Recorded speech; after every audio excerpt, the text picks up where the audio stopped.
Audie Murphy may have been America's most decorated war hero, but even legends carry grudges. There was one man he despised more than anyone else. To understand why, we must first look back at where it all began. Born on June 20, 1925, in the tiny town of Kingston, Hunt County, Texas, Audie Leon Murphy grew up in a world of hardship. The son of struggling farmers Emmett Barry Murphy and Josie Belle Killian, Audie's childhood was defined by poverty, survival, and a fight against the odds, a fight that would shape both the hero he became and the enemies he made.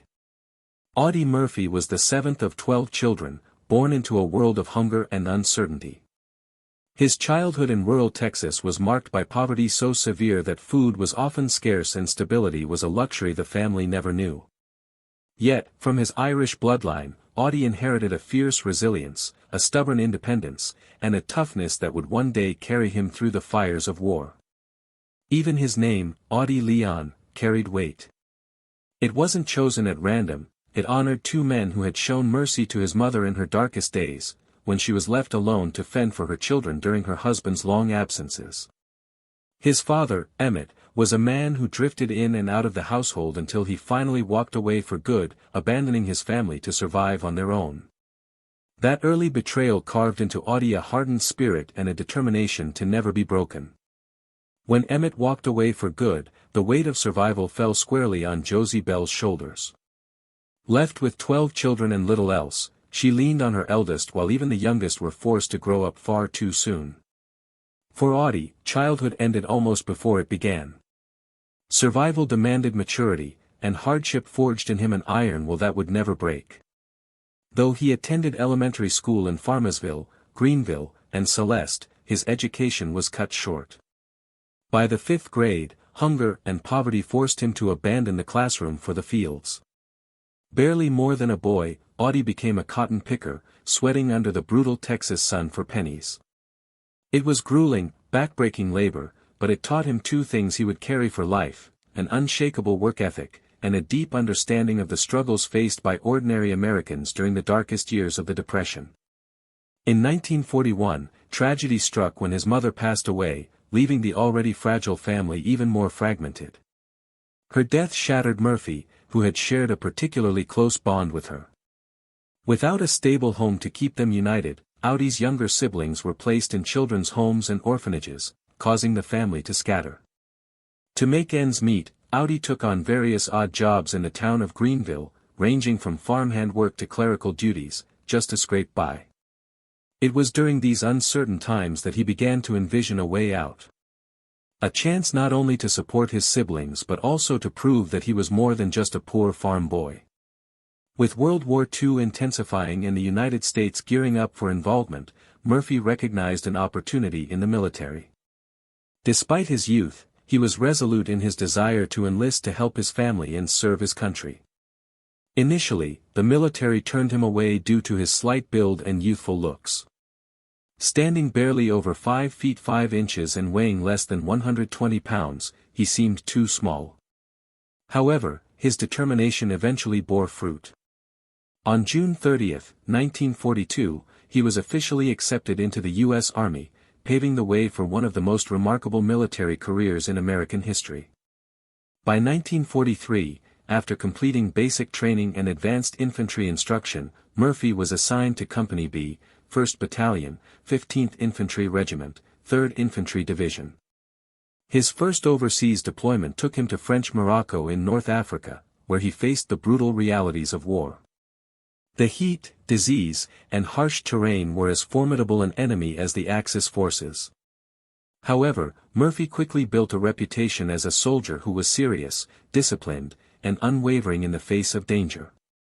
In July 1943, showcasing his leadership and skill under pressure, Murphy was promoted to corporal as his division readied for the critical Allied invasion of Sicily. The campaign proved decisive in breaking Axis dominance across the Mediterranean. By August 1943, the 7th Infantry Regiment seized the crucial port of Messina, cementing the Allies' victory and opening the door to further advances in Europe. For Audie Murphy, it was another step in a meteoric rise. His unmatched bravery in the heat of battle earned him fresh commendations, and before the year closed, he wore the stripes of a sergeant. But his true legend began to take shape the following year. In August 1944, during Operation Dragoon, the Allied invasion of southern France, Murphy's courage burned brighter than ever. Facing relentless Nazi resistance, he fought with a ferocity that bordered on the impossible, often throwing himself into the line of fire to protect his men. His leadership and daring not only pushed the Allies forward but also inspired everyone around him. Promoted to second lieutenant, Murphy and his unit, the 1st Battalion, 15th Infantry Regiment, were awarded the Presidential Unit Citation, one of the nation's highest honors, a symbol that their collective valor had altered the course of the war. The 3rd Infantry Division encountered strong German opposition in September 1944 as part of the Allied advance into northeastern France. Murphy stood out for his unwavering bravery in the face of fire.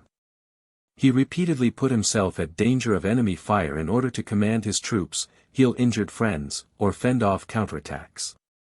As he started to amass an extensive collection of medals and honors, each attesting to his bravery, it became clear that his actions were not in vain. During one of the most important battles in France, the Battle for the Colmar Pocket, in 1945, he solidified his reputation. He demonstrated great gallantry by personally directing fire and rallying his men against overwhelming odds in one of the campaign's most significant counterattacks. He was promoted to first lieutenant once more for his bravery, and he was assigned to headquarters as a liaison officer who had been brought back from the front lines. This role demonstrated how highly his superiors regarded him, even though it was safer than battle. Murphy's military career continued in several capacities after the war. He received his appointment as a captain in the Texas National Guard's 36th Infantry Division in 1950. But something unexpected was about to happen in his life. Hollywood called that same year. Murphy, who was already hailed as a war hero, started playing in war movies, which added reality to the screen thanks to his real-life experiences. His cinematic adaptation of his own autobiographical novel of the same name, To Hell and Back, 1955, was the apex of his film career. By portraying himself, Murphy allowed viewers to see the real grimness of battle as only he could. The movie ended up being one of Universal Pictures' best-selling films of the decade. His military obligations persisted in the interim. As his Hollywood career took off, he continued to serve in the U.S. Army Reserve, earning him a promotion to major in 1956. He was released from the Texas National Guard 10 years later, but he continued to be involved in military affairs and dedicated to veterans' causes.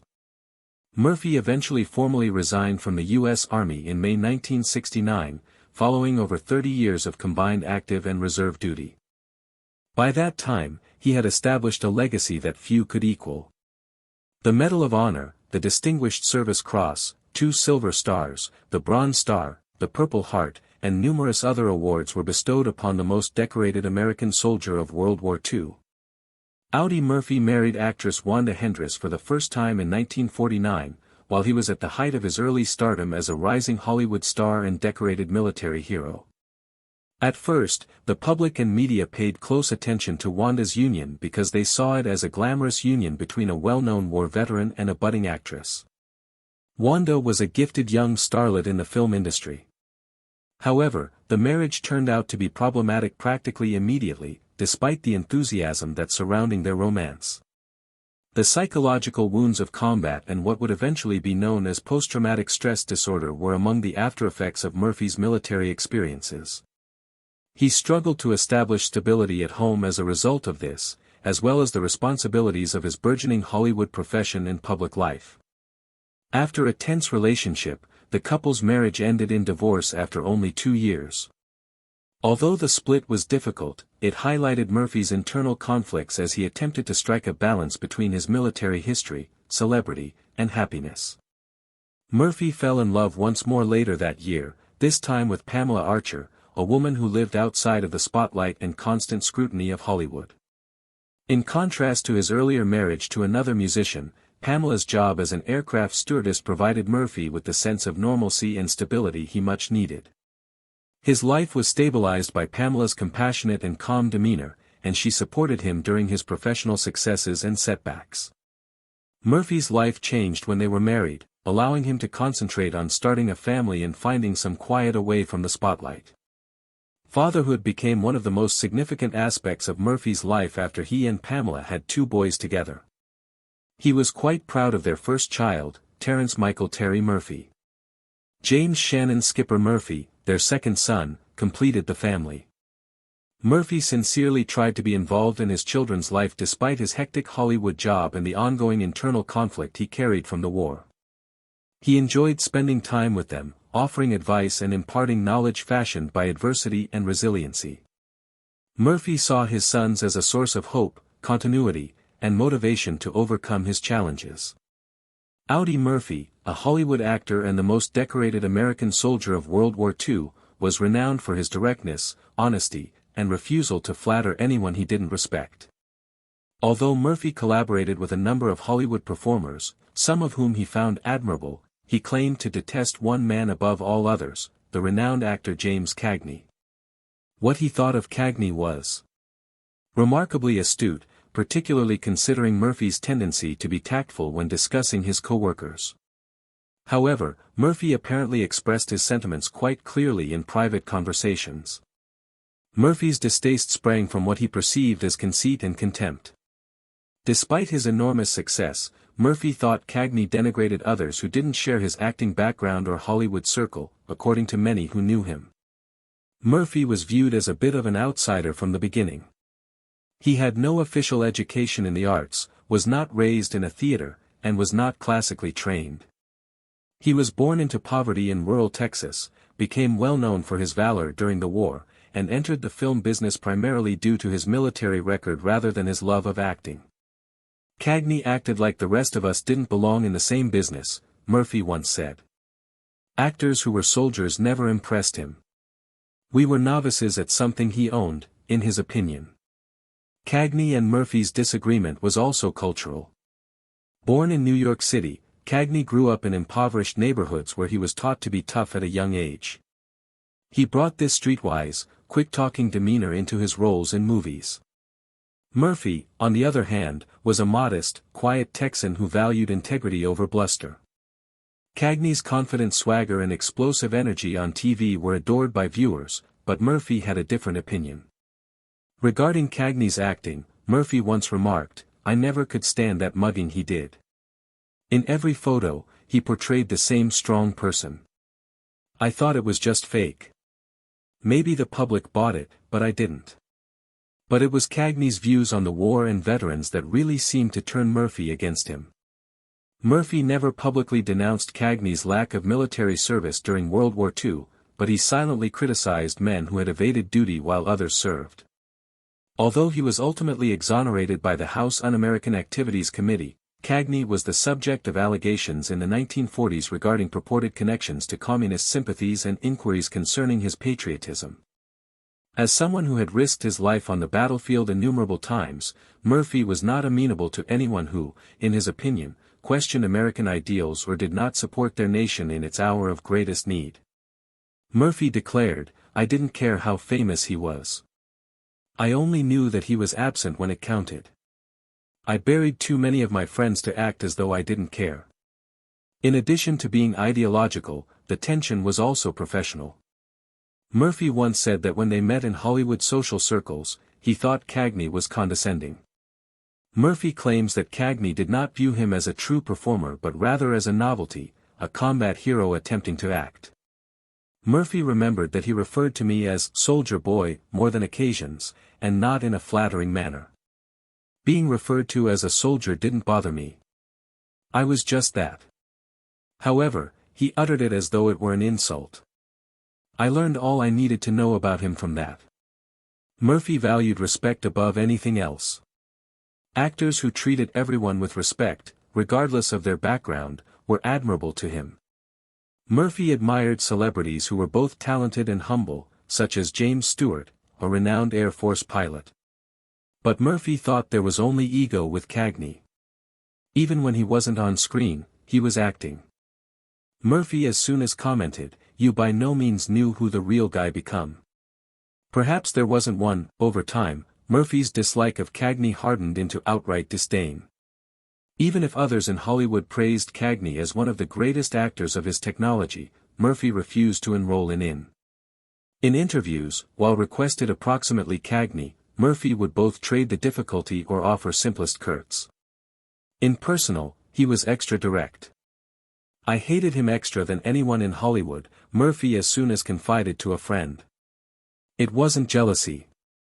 I in no way wanted to be like him.